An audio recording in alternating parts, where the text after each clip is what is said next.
Praise Lord. परमेश्वराच्या नावाला धन्यवाद देऊया की देवानं आजचा दिवस आम्हाला दिला आणि ही सुंदरशी संधी आम्हाला मिळाली की आज आम्ही देवाचं वचन ऐकावं पाहावं. म्हणून मी प्रभूला धन्यवाद देतो की देवानं मला आज ही संधी दिलेली आहे. त्याचप्रकारे जीजस इंडिया टीव्हीचे मी आभार मानतो की त्यांनी ही वचनाची सेवा करण्याची जी मला संधी दिलेली आहे. देवबाप त्यांनाही आशीर्वादित करो. चला, यावेळेस वेळ आहे की आम्ही देवाचं वचन ऐकावं. तत्पूर्वी आपण प्रार्थना करूया, देवाशी बोलूया की प्रभू आजच्या वचनाद्वारे आमच्याशी बोलशील. देवा, त्या वचनाद्वारे निश्चित आमच्या जीवनामध्ये तू कार्य कर. प्रार्थना करूया, आपले नेत्र बंद करूया. स्वर्गीय देवा, आम्ही तुझ्या नावाला धन्यवाद देतो. राजा, तुला आदर, तुला गौरव, तुला सन्मान देतो. प्रभू देवा, तू महान आहेस, सर्वशक्तिमान प्रभू आहेस, राजांचा राजा आहेस. अशक्य गोष्टीला शक्य करणार तू देवा आहेस. आम्हासोबत सदुतीत असणार तू परमेश्वर आहेस. देवा, आज जे वचन तुझ्या या प्रिय लेकरांसाठी प्रभू तू दिलेलं आहे, त्या वचनाद्वारे तुझ्या लेकरांशी प्रभू तू बोल आणि देवा त्या वचनाचं ज्ञान, बुद्धी, सामर्थ्य तुझ्या लेकरांना प्राप्त होऊ दे. या वचनाद्वारे त्यांना आशीर्वादित कर. या वचनाद्वारे त्यांची उन्नती कर आणि देवा त्यांच्या प्रत्येक प्रश्नांची उत्तरं प्रभू तू त्यांना मिळवून दे. तू देशील असा विश्वास ठेवतो. येशूच्या नावातून पिते एक आमेन. Praise Lord. यावेळेस आम्ही प्रभूला धन्यवाद देऊया की देवबाप आज जेही वचनाद्वारे आमच्याशी बोलेल ते वचन आमच्या जीवनाच्या उन्नतीचं असेल. म्हणून वेळ न दवडता आम्ही यावेळेस देवाच्या वचनाकडे जाऊया. पहिले इतिहास याचा 4था अध्याय आणि त्यातलं 10वं वचन आपण यावेळेस वाचणार आहोत. पहिले इतिहास याचा 4था अध्याय आणि 10 वचन. याबेसाने इस्रायलच्या देवाजवळ वर मागितला तो असा, तू माझे खरोखर कल्याण करशील, माझ्या मुलखाचा विस्तार वाढवशील आणि मजवर कोणते अरिष्ट येऊन मी दुःखी न व्हावे म्हणून तुझा हात माझ्यावर राहील तर किती बरे होईल. त्याने मागितलेला हा वर देवाने त्यास दिला. वाचले वचन परमेश्वर आमच्यासाठी आशीर्वादित करू. लक्ष देऊया की आज देवाला या वचनाद्वारे आमच्याशी काय बोलायचं आहे. कारण ज्यावेळेस परमेश्वराचं वचन आमच्याशी बोललं जातं किंवा ज्यावेळेस परमेश्वराचं वचन तुमच्याकडे आमच्याकडे येतं त्यावेळेस परमेश्वर काही गोष्टी आम्हाला आमच्या जीवनाबद्दल सांगत असतो. आम्ही जर पाहायला गेलं तर एका व्यक्तीविषयी या ठिकाणी उल्लेख केला आहे की त्यानं देवाजवळ वर मागितला आणि देवानं ते त्याला दिलं. म्हणजे परमेश्वराजवळ केली गेलेली त्याची एक प्रार्थना त्याला सर्व काही मिळवून देते जे त्यानं देवाकडे मागितलेलं आहे. आज मलाही तुम्हाला उत्तेजन द्यायचं आहे की जर आम्ही परमेश्वराकडे ज्या काही गोष्टी विश्वासानं मागतो, आम्ही प्रार्थनेद्वारे ज्यावेळेस देवासोबत आमचे नातेसंबंध आम्ही जोडतो त्यावेळेस ती प्रार्थना आमच्या जीवनामध्ये अनेक बदल घडून देते. आम्ही जर पाहिलं तर या वचनामध्ये आम्हाला याबेस नावाच्या मनुष्याची एक प्रार्थना आम्हाला पाहायला मिळते की त्यानं देवाजवळ केलेली प्रार्थना आहे. याबेस या नावाचा अर्थ आहे दुःखी किंवा क्लेश. मग ज्यावेळेस या व्यक्तीनं प्रभूजवळ प्रार्थना केली आणि तो परमेश्वराशी बोलत आहे, बायबल सांगतं की त्याच्या नावाचा या ठिकाणी उल्लेख केला म्हणजे परमेश्वराला आम्हाला काहीतरी याच्यामधूनही शिकवायचं आहे. जर विचार करा की आमचंही एक नाव आहे, पण बायबल सांगतं की परमेश्वर आम्हाला नावानिशी ओळखणार आहे. एक नाव आमची ओळख करून देते. मग आम्ही जर विचार केला तर एक आमचं याबेसचं जर नाव आम्ही पाहायला गेलं तर एका शापामध्ये आहे, एका दुःखामध्ये, क्लेशामध्ये, ज्याचा अर्थ तो होत आहे, पण तरीही तो प्रभूमध्ये आहे आणि परमेश्वराशी बोलत आहे. मला हे म्हणायचं, तुम्ही काहीही असू द्या, कसेही असू द्या, ज्यावेळेस परमेश्वर तुम्हाला ओळखतो त्यावेळेस परमेश्वरासमोर स्वतःला सादर करत राहा. ज्यावेळेस तुम्ही देवाशी बोलायला सुरुवात कराल, प्रार्थनेद्वारे देवाशी कनेक्ट व्हाल, त्यावेळेस परमेश्वर अद्भुत बदल आमच्या जीवनामध्ये करेल. आणि आम्ही पाहतो की एक कुठल्या ना कुठल्या प्रत्येका नावाचा एक अर्थ असतो. जसं याबेस नावाचा अर्थ सांगितला, तुमच्याही एक नावाचा एक अर्थ असेल, पण परमेश्वरानं हे नाव तुम्हाला नेमलं, परमेश्वरानं हे नाव तुम्हाला दिलं आणि मग तिथून पुढं आमच्या जीवनाची एक सुरुवात होते. आणि दुसरी गोष्ट म्हणजे हे एक जे नाव आम्हाला मिळतं ते आम्हाला आम्ही कोण आहे हेही दर्शवतं. हे झालं एका नावासंबंधी. आम्ही विचार करूया की आज मला हे नावाबद्दल का सांगायचंय, कारण वचनामध्ये असं सांगितलं जातं की आम्ही गर्भाशयात असतानाच देवानं आम्हाला नाव घेऊन पुकारलेलं आहे. हालेलुया. मग आज मी एक सामान्य व्यक्ती नाही, मला प्रभू ओळखत आहे. मला परमेश्वराला माझं नाव ठाऊक आहे, म्हणजे परमेश्वरासमोर माझी ओळख आहे, हे मला तुम्हाला सांगायचं आहे. आणि मग या ठिकाणी हेच घडत आहे की हा याबेस परमेश्वराला वर मागतो आणि शेवटची लाईन अशी सांगते की त्यानं मागितलेला वर देवानं त्यास दिला. मग त्यानं असं देवाकडे काय मागितलं की जे त्याला प्राप्त झालं. आम्ही एका एका शब्दाकडे एका एका वचनाकडे आम्ही लक्ष देणार आहोत. आम्ही बघूया की याबेसनं देवाकडे नेमका कोणता वर मागितला, म्हणजे देवाशी संभाषण करत असताना त्यानं देवाकडे काय मागितलं जे त्याला मिळालं, जे त्याला प्राप्त झालं. पहिली गोष्ट, ज्यावेळेस तो देवाजवळ प्रार्थना करत होता तो म्हणाला की तू माझे खरोखर कल्याण कर. हालेलुया. एक गोष्ट लक्षात घ्या, मनुष्य आमचं कितपत कल्याण करणार आहे, पण देव आमचं उत्तम कल्याण करू शकतो. देव आमचं जीवन आशीर्वादित करू शकतो. म्हणून आज पहिली गोष्ट, देवानं आम्हाला आशीर्वादित करावं हे आमच्या जीवनाच्या गरजेसाठी खूप आणि खूप गरजेचं आहे. आम्ही शापात आमचं जीवन न जगता आम्ही आशीर्वादात आमचं जीवन जगावं याच्यासाठी याची आमची ओढ असावी. कारण जीवनामध्ये जर आशीर्वाद असतील तर आमची वाढ होत जाते आणि त्या वाढीमुळे आम्हाला परमेश्वर यशाकडे आणि अनेक गोष्टी आमच्या जीवनातल्या परमेश्वर बदलू शकतो. एक आशीर्वाद असावेत. म्हणून पहिली गोष्ट, ज्यावेळेस त्यानं देवाकडे प्रार्थना केली आणि तो म्हणाला की देवा माझं खरोखर कल्याण करणारा, म्हणजे माझ्याविषयीच्या चांगल्या योजना तू संबोधणारा परमेश्वर आहे. तू माझ्याविषयी चांगल्या योजना बनवतोस, मला तू आशीर्वादित करणार आहे. आणि म्हणून हे देवा तू काय कर की मला खरोखर माझं कल्याण कर, म्हणजे मला खरोखर आशीर्वादित कर. आम्हाला प्रत्येकाला आशीर्वाद हवेत. आमच्या जीवनासाठी आम्हाला प्रत्येकाला आशीर्वादाची गरज आहे. आम्ही देवाजवळ प्रार्थना करतो की प्रभू मला आशीर्वादित कर, पण आम्हाला कसं आशीर्वादित व्हायचं आहे, काय आशीर्वाद हवेत, या प्रत्येक गोष्टी ज्यावेळेस आम्ही देवाजवळ मागतो देव आम्हाला त्याप्रमाणे आशीर्वादित करतो. कधी कधी आम्ही पाहतो की देवानं अब्रामाला आशीर्वादित केलं, याकोबाला आशीर्वादित केलं, त्याच्यानंतर योबाला आशीर्वादित केलं. आम्ही देवाला यांच्यासारखेही आशीर्वाद आम्ही मागू शकतो आणि निश्चित परमेश्वर आशीर्वादित करणार आहे. कारण आम्हाला शापामध्ये जगायचं नाही, तर आम्हाला आशीर्वादामध्ये जगायचं आहे. हे जुनाट शाप, हे ज्या काही जुन्या गोष्टी आमच्या जीवनाशी निगडीत असतात त्यामधून आम्हाला बाहेर पडायचं आहे. आमच्या जीवनात जर कर्जाचे शाप असतील, आम्ही देवाला बोलावं की प्रभू हे कर्जाचे शाप तोड आणि एक आर्थिक बरकत, एक आर्थिकचा आशीर्वाद आमच्यामध्ये असतो. वारंवार तेच आजार आमच्या जीवनामध्ये येत असतील तर प्रभूशी आम्ही बोलावं की हे आजार काढून टाक प्रभू, आणि देवा तुझा आरोग्याचा आशीर्वाद प्रभू तू आम्हाला दे. आम्ही निश्चित परमेश्वराला आशीर्वादाची याचना करू शकतो, जी याबेसानं या ठिकाणी केली. आम्ही एक गोष्ट लक्षात घ्या की आम्ही आशीर्वादाशिवाय शून्य आहोत. माझं जीवन जर प्रभूसोबत जोडलेलं आहे, देवाची योजना माझ्यासाठी आहे, देवानं मला बनवलंय, देवानं मला यापूर्वीच आशीर्वादित केलंय, पण त्यासाठी त्या आशीर्वादासाठी मला माझं जीवन तसं जगायचं आहे. आणि ज्यावेळेस आम्ही तसं जीवन जगायला सुरुवात करतो त्यावेळेस आमचं कल्याण, आमचं आशीर्वादाची वाढ होत जाते. आम्ही हातानेही आमचे आशीर्वाद गमावू नये, आम्ही हातानेही ते आशीर्वाद आमच्या शापामध्ये रूपांतर होऊ देऊ नये. आम्ही त्या आशीर्वादासाठी देवाजवळ सतत न सतत प्रार्थना करावी की प्रभू तुझं वचन सांगतं की ज्यावेळेस तू एक आशीर्वाद देतो तो तुला, तुझ्या संततीला प्राप्त होतो, त्याप्रमाणे प्रभू माझ्याही परिवाराला तो आशीर्वाद प्रभू तू दे. आम्ही देवाशी बोलावं, देवाजवळ या आशीर्वादाची याचना करावी, प्रार्थना करावी. आम्ही पाहतो की याबेस ज्यावेळेस प्रभूशी बोलला की विश्वास आहे प्रभू तू खरोखर माझं कल्याण करणारा आहे, आमच्या लेकरांचं कल्याण व्हावं ही आमची खूप अपेक्षा असते. पण बायबलमध्ये वचन हे सांगतं की ज्यावेळेस आम्ही आमच्या लेकरांमध्ये आज्ञापालन शिकवतो, बायबल सांगतं त्यावेळेस परमेश्वर त्याचं कल्याण करतो, म्हणजे परमेश्वर त्याला आशीर्वादित करतो. मग जर देव आशीर्वादित करणारा देव आहे, त्या आशीर्वादासाठी आम्हाला काहीही द्यावं लागत नाही. त्या आशीर्वादासाठी फक्त आम्ही प्रार्थना करावी, देवाशी बोलावं की प्रभू तू आशीर्वादित करणार आहे.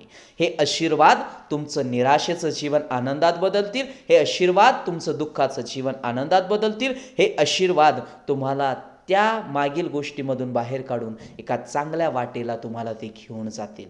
म्हणून प्रभूजवळ ज्यावेळेस याबेसानं बोलला तो म्हणाला की देवा ठाऊक आहे तू माझं जीवन बदलू शकतोस, तू मला आशीर्वादित करू शकतो. आणि तो म्हणाला की हे प्रभू तू खरोखर माझं कल्याण कर. दुसरी गोष्ट त्यानं देवाकडं काय मागितली आम्ही पाहूया. तिथं असं तो म्हणाला की माझ्या मुलखाचा विस्तार वाढवशील. एक मुलूक आम्ही जर पाहायला गेलो तर तो परमेश्वर नव्हता की प्रभू या मुलखाच्या बाहेरही मला जायचंय, माझ्या सीमा मला वाढवायच्या आहेत, म्हणजे प्रभू माझा तू काय कर, विस्तार कर.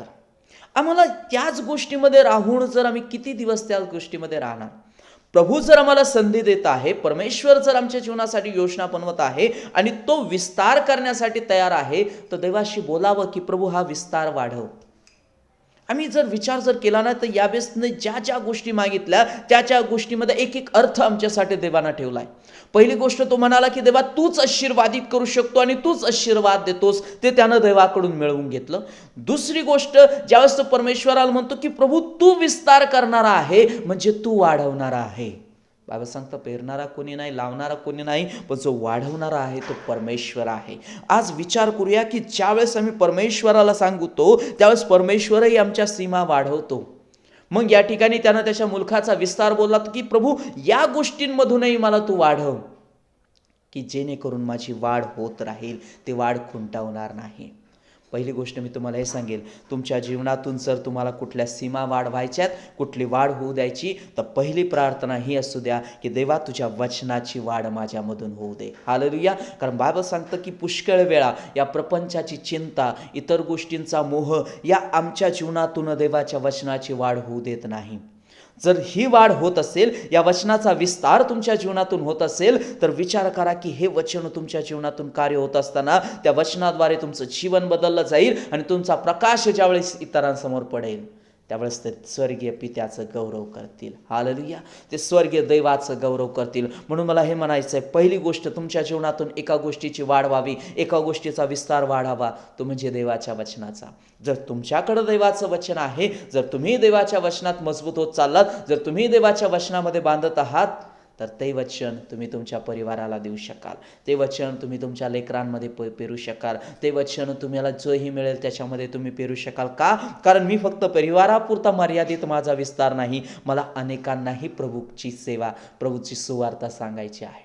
मला त्यांनाही येशूचं जीवन मला प्रगट करायचं आहे. मला त्यांनाही येशूचे शिकवण मला सांगायचे आहे. हा विस्तार मला वाढवायचा आहे. मी फक्त त्याच स्थितीमध्ये राहून, मी त्याच परिस्थितीमध्ये राहून आणि मी त्याच ठिकाणामध्ये राहून आम्हाला जीवन जगायचं नाही. देवाशी बोलायचं की प्रभू हे वाढव. प्रभू तुम्हाला या लोकांमधून त्या लोकांमध्ये घेऊन जाण्यासाठी समर्थ आहे. आम्ही बोलावं की प्रभू आमच्या या सीमा वाढव. दुसरी गोष्ट, आमची एक आर्थिक बाजू असते. आम्ही कित्येक वर्षापासून त्या गोष्टीमध्ये राहतो, पण प्रभूशी आम्ही हे बोलत नाही की प्रभू ही सीमा वाढली जाऊ दे. कोणाला नाही आवडणार? त्यांची आर्थिक बरकत झालेली सर्वांना आवडते. पण याच्यासाठी मी प्रार्थना करावी की प्रभू याही सीमा वाढव. कदाचित आमच्याकडं जर छोटंसं घर असेल, प्रभूशी आम्ही बोलावं की प्रभू या घराचा विस्तार वाढव. जर आज तुम्ही एका छोट्यामध्ये आहात, देव तुम्हाला येणाऱ्या दिवसामध्ये मोठ्यामध्ये आणेल. का? कारण या देवाच्या योजना सिद्धीस जातात. देव तुमचे मनोरथ पूर्ण करणारा आहे. देव तुमच्या योजना सिद्धीस नेणारा आहे आणि या सर्व घडतात एका प्रार्थनेद्वारे. या सर्व काही योजना सिद्धीस जातात तुमच्या आमच्या प्रार्थनेद्वारे. म्हणून पहिली गोष्ट मी तुम्हाला सांगतो की देवाकडून त्यानं आशीर्वादाची याचना केली, आशीर्वाद प्राप्त करून घेतले आणि तो आता म्हणाल की प्रभू हा विस्तार तू करणारा आहेस. त्यानं विस्तार देवाकडून वाढवून घेतला आणि देवानं त्याची प्रार्थना ऐकत आहे. देवानं त्याच्या मुलखाचा विस्तार केलेला आहे. म्हणजे परमेश्वरानं ज्या सीमित गोष्टीमध्ये तो होता त्याची सीमा त्यानं वाढवलेली आहे. त्याच्यानंतर आम्ही पुढं पाहतो की देवाचं वचन सांगतो, तो म्हणाला की तुझा हात माझ्यावरती राहील. हालेलुया. ज्यावेळेस परमेश्वराजवळ तो याचना करतो, तिसरी गोष्ट तो म्हणतो की देवा माझ्यावरती हात असावा तो तुझा. मग प्रश्न आम्हाला पडतो की आमच्यावरती हात कोणाचा आहे? एक गोष्ट लक्षात घ्या, जर देवाचा हात तुमच्यावरती आहे तर तुम्हाला कोणीही रोखू शकत नाही. जर देवाचा हात तुमच्यावरती आहे तर देवबाप तुमच्या जीवनामध्ये कार्य करतो आणि तुमच्या बाजूनं तुमच्या सोबत उभा राहणारा परमेश्वर कायम आणि सदोदित असतो. मग या ठिकाणी तो म्हणाला की प्रभू तुझा हात माझ्यावरती असू दे, आमच्यावरतीही देवाचा हात असावा. कारण ज्याचा हात तुमच्यावरती असेल त्याचे गुण तुमच्यामध्ये येतील. मग जर आमच्यावरती विपरीत हात असेल तर विपरीत गुण येतील, पण आमच्यावरती योग्य हात असेल तर योग्य गुण आल्याशिवाय राहणार नाही. म्हणून आम्ही परमेश्वराला म्हणावं की प्रभू तुझा हात माझ्यावरती असू दे. विचार करा, जर देवाचा हात तुमच्यावरती असेल तर तुम्ही काय करू शकत नाही? तुम्ही निश्चित सर्व गोष्टी सिद्धीस नेऊ शकता, कारण अशक्य गोष्ट शक्य करणारा आमचा दैव आहे. म्हणून तो म्हणाल की प्रभू माझ्यावरती तुझा हात असू दे. का? कारण कोणतेही अरिष्ट माझ्यावरती येणार नाही. तो देवाशी म्हणतो की प्रभू जर तुझा हात माझ्यावरती असेल, देवा जर तुझा हात माझ्यावरती असेल तर माझ्यावरती कोणतंही अरिष्ट येणार नाही. कारण ते अरिष्ट परमेश्वरासमोर टिकणार नाही, ते अरिष्ट परमेश्वरासमोर थांबणार नाही. जो सृष्टीचा निर्माण करता आहे, जो तुमचा आमचा ज्यानं तुम्हाला आम्हाला घडवलेला देव आहे, तो आम्हाला त्या अरिष्टामध्ये नाश होऊ देणार नाही. म्हणून तो देवाशी बोलतोय की देवा तुझा हात माझ्यावरती असू दे. आणि ज्यावेळेस तो परमेश्वरा बोलला की प्रभू तुझा हात माझ्यावरती असेल, तो खात्रीलायक म्हणतोय की कोणतंही अरिष्ट माझ्यावरती येणार नाही. दुसरी गोष्ट, मी दुःखी राहणार नाही. तो म्हणतो की मी दुःखी राहणार नाही. जर प्रभू तुझा हात माझ्यावरती असेल तर माझा जीव अरिष्टापासून वाचेल, माझा जीव त्या अरिष्टापासून दूर राहील, माझ्यावरती ते अरिष्ट येणार नाही. आणि सगळ्यात महत्त्वाची गोष्ट तो म्हणतो की जर देवा तुझा हात जर माझ्यावरती असेल ना तर मी दुःखी होणार नाही, म्हणजे आनंदी आनंद असेल. आमच्यावरतीही देवाचा हात असावा.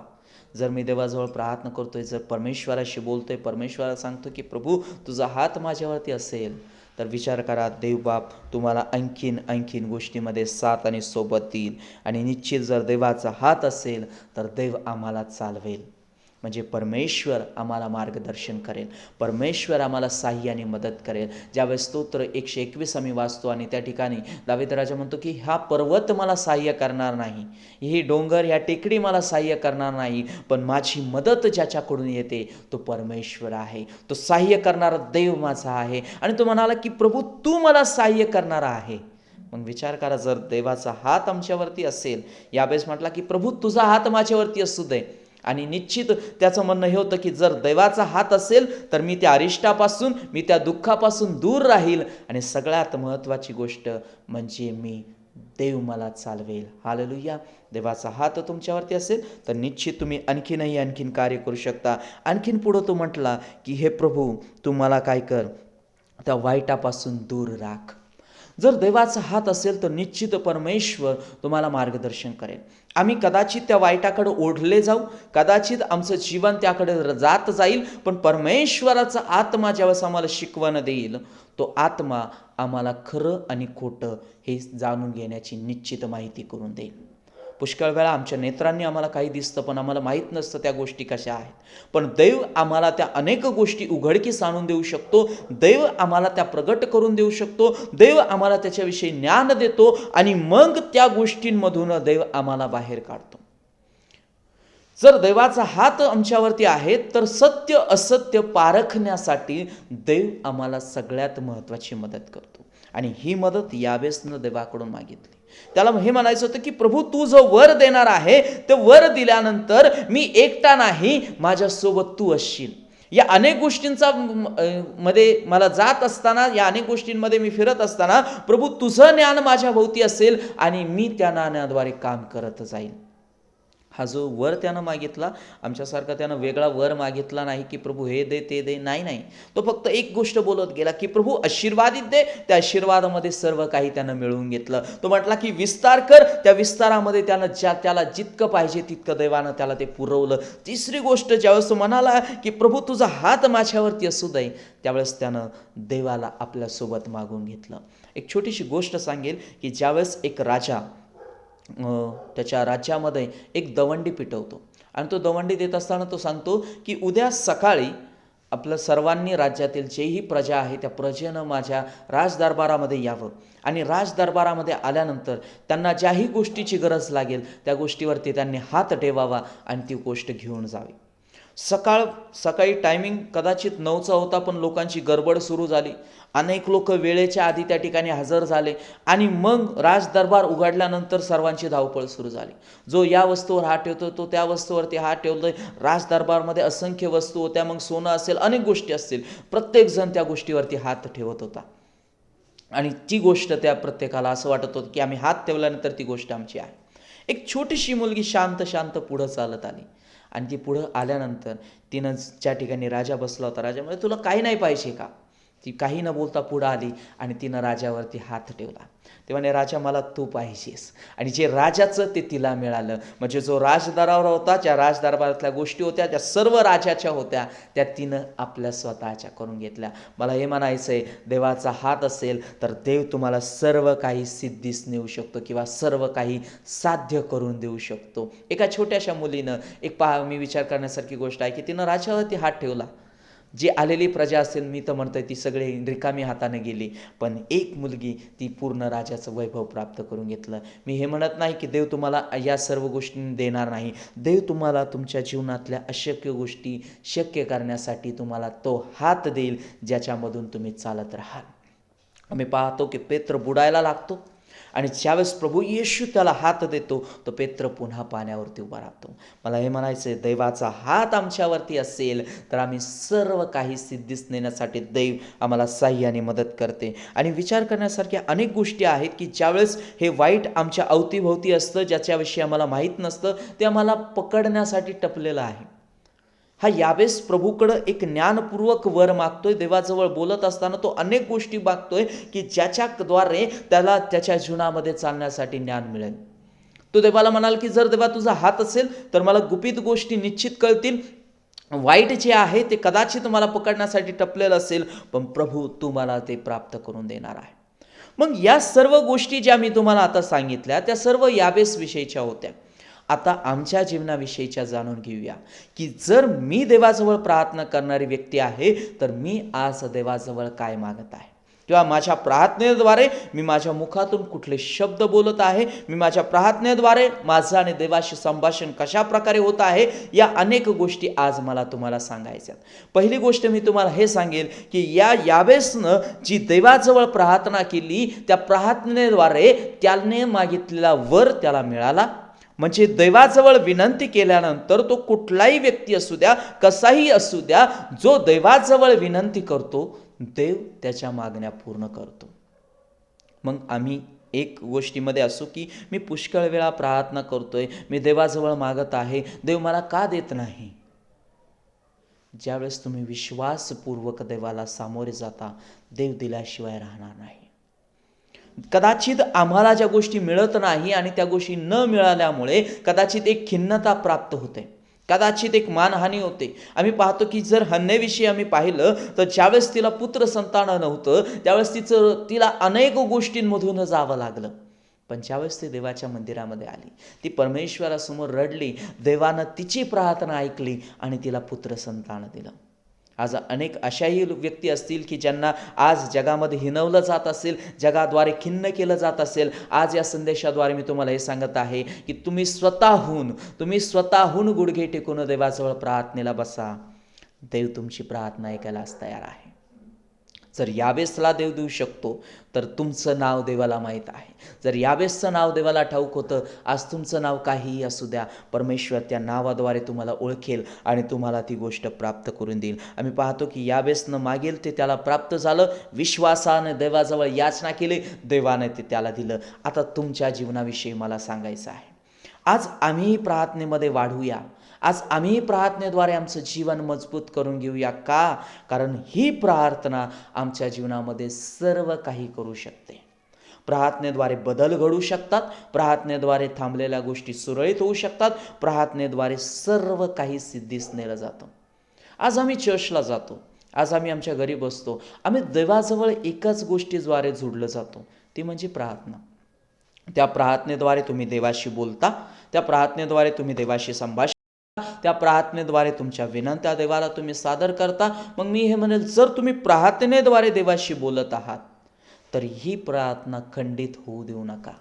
जो वेळ तुम्ही प्रार्थनेसाठी काढलेला आहे, जो वेळ तुम्ही प्रार्थनेसाठी नेमलेला आहे, त्या वेळेमध्ये प्रार्थनेसाठी बसत राहा. ती प्रार्थना आज कार्य करण्यासाठी तत्पर आहे, ती प्रार्थना कार्य करण्यासाठी सबळ आहे. म्हणून प्रार्थनेपासून आपलं जीवन अलिप्त ठेवू नका. प्रार्थनेद्वारे आपलं जीवन देवाशी जोडून ठेवा. हा याबेस कुठं दुसरीकडे गेला नाही. त्यानं कुठल्याही मनुष्याला जाऊन विनंती केली नाही, कुठल्या मानवाजवळ तो गेला नाही. त्याला माहीत होतं की हा विस्तार करणारा, हा आशीर्वादित करणारा, हा रक्षण करणारा एकच व्यक्ती आहे, तो म्हणजे माझा जिवंत देव.